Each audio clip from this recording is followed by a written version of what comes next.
So yesterday I finished watching Peaky Blinders, The Immortal Man, and I will be blunt, about halfway through I had this sinking realization that stuck with me for the rest of the movie, because not only did it feel like the story was rushing past everything that made the show great, I also started feeling like I already knew exactly where it was headed. Oh man, oh god, oh man, oh god, oh man, oh god. And that is a weird fight for Peaky Blinders, because if there's one thing this show always did well, it was unpredictability. It built tension, it flipped expectations, and gave you those moments where you just sat there thinking, okay, I did not see that coming. That was basically the identity of the show. But here it plays like you've seen every trick before, because the red herrings, the setup, and even the way certain scenes are framed, it all feels familiar in the worst way. Now before we get into it, if you enjoy honest reviews like this, make sure to like the video and subscribe. I appreciate you.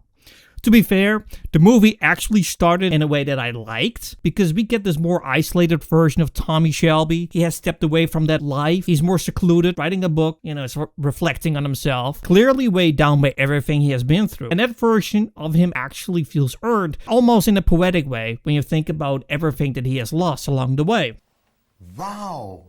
But then the movie starts making decisions that just do not land right. The biggest one for me is Arthur, because no matter how chaotic Arthur was, the drinking, the drugs, the breakdowns, Tommy never truly turned on him like that. If anything, he always pulled him back from the edge. That was their dynamic. That was his brother, and the loyalty was a core of his character. And here, the way that the whole situation plays out just feels off. No.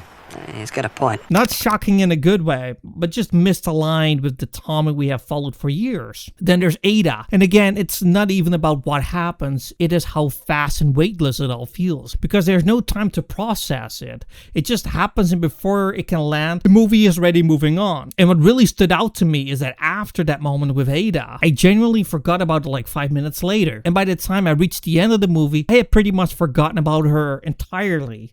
How? I don't know. Which says a lot, because in the show she was always present. Almost every episode you saw her, you cared about her and what she was going through as being part of the Shelby family. And this movie somehow made me forget about a character that used to matter, which is honestly kind of crazy considering how strong the show was. And that basically becomes the pattern through the entire film, because this does not feel like a movie telling a complete story. It feels like an entire season compressed into 105 minutes, and yeah, you feel that constantly, because characters do not get the space to develop. Key moments do not land the way they should, and everything just keeps rushing forward before anything can breathe.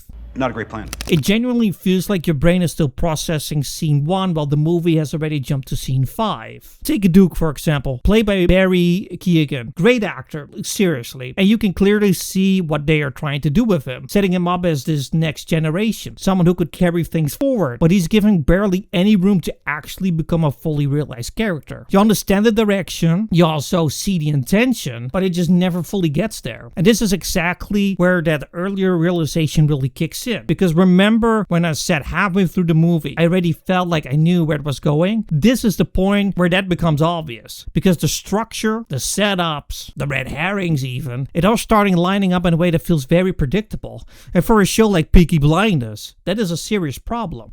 Okay. Because this series was never built on predictability. It was built on tension first. You would lose someone, or someone close to the Peaky Blinders would fall. And from there, you would get that show-calculated build-up towards revenge until it paid off in the end. Because you knew nobody could really stop the Shelby family, especially with Tommy pulling the strings, planning everything out and manipulating every situation to make sure it went exactly his way. And here, most of that payoff just feels rushed to the point where it almost feels incoherent, or at the very least not earned in the way the show used to earn those moments. Even Tommy is ending. And I understand what they were going for, because he's tired, he's lost everyone he cared for. And this is clearly meant to be a sense of closure in that, which I do get, but the way it unfolds just does not feel like him. No. Wait. Wait.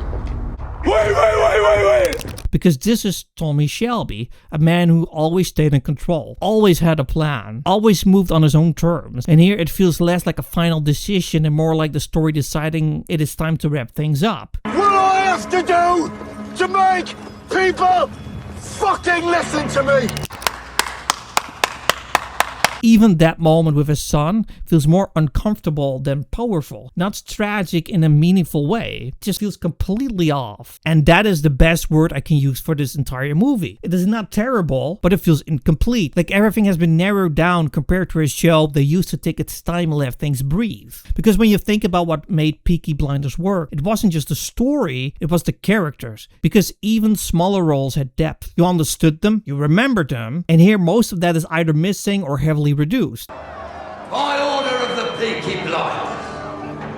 And while I can say that the cinematography still looks fantastic, the music still hits when it drops, and Cillian Murphy delivers like he always does, that was never really the problem. By the time the movie ends, you are left with the strange feeling that what you watched was not bad, it just wasn't enough. This does not feel like a proper conclusion for a character like Tommy Shelby, because for someone who carried that much presence, that much control, and that much weight throughout the entire series, this kind of quick compressed ending just does not do him justice.